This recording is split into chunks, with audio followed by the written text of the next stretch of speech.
79वें स्वतंत्रता दिवस के अवसर पर पधारे हुए तमाम गण्यमान्य लोगों, सभा अध्यक्ष, शिक्षकगण, शिक्षिकाएं, छात्र एवं छात्राओं को विद्यालय परिवार की ओर से हार्दिक अभिनंदन, वंदन, नमन।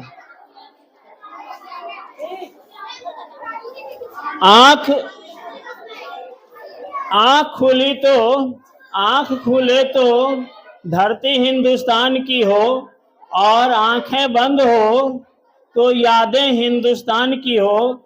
मर भी जाएं हम तो कोई गम नहीं, बस मरते वक्त मिट्टी हिंदुस्तान की हो।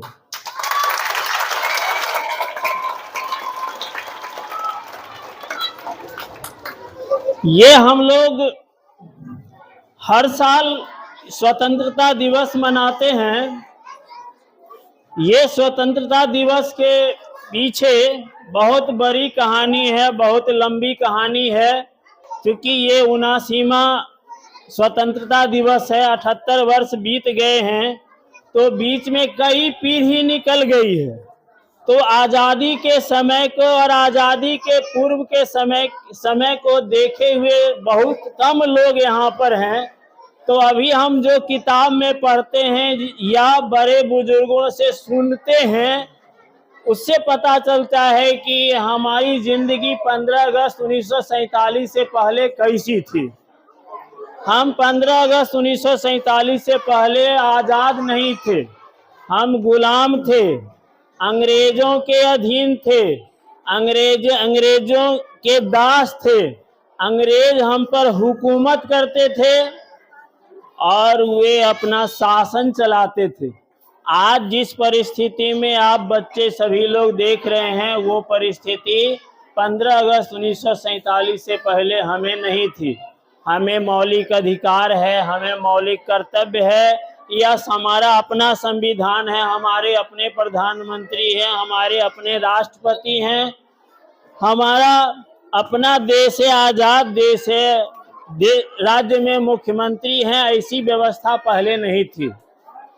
15 अगस्त 1947 से पहले लगभग 200 वर्षों तक हमारा देश अंग्रेजों का गुलाम रहा।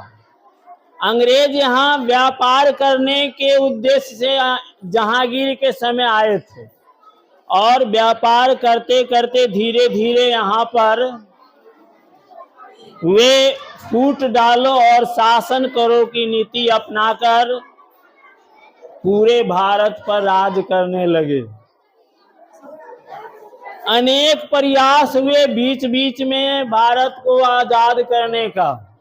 1857 में सिपाही विद्रोह हुआ, लेकिन सिपाही विद्रोह को बेरहमी से कुचल दिया गया और उस समय जितने भी लोग पकड़े गए, विद्रोह में पकड़े गए, उन सबों को काले पानी की सजा दी गई। उन्हें जेल में बंद कर दिया गया, उन्हें जेल में कोल्हू पेरना पड़ता था, प्यास लगने पर पानी भी नहीं दिया जाता था। तो कैसी जिंदगी थी हमारी, हम लोगों की। उस समय जो हमारे लोग थे, हमारे पूर्वज थे, उन लोगों की कैसी जिंदगी थी।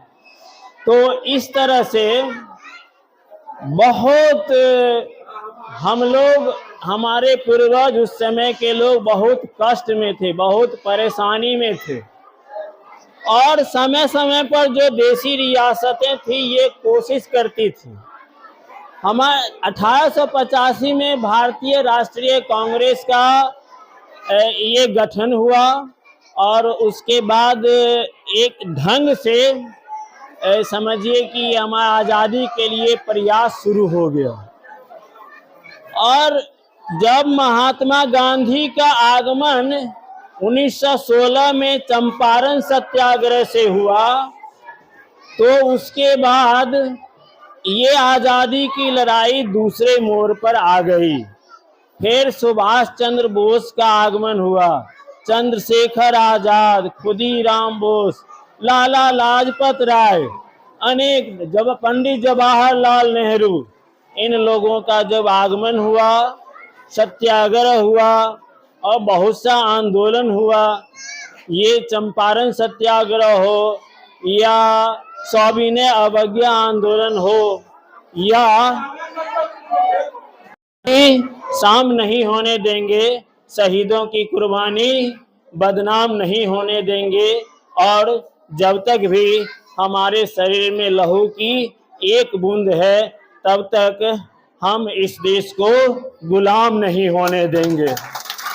हमारे मन में ये भावना होनी चाहिए।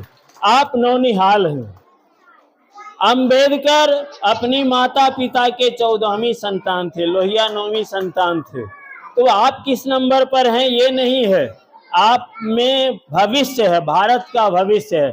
आप पढ़ लिख कर अच्छा बनेंगे तो देश अच्छा बनेगा, गांव अच्छा बनेगा और हमारे देश का मान दुनिया में बढ़ेगा और हमारा देश विकसित श्रेणी में आएगा। बातें बहुत हैं लेकिन थोड़ा मौसम अभी प्रतिकूल है।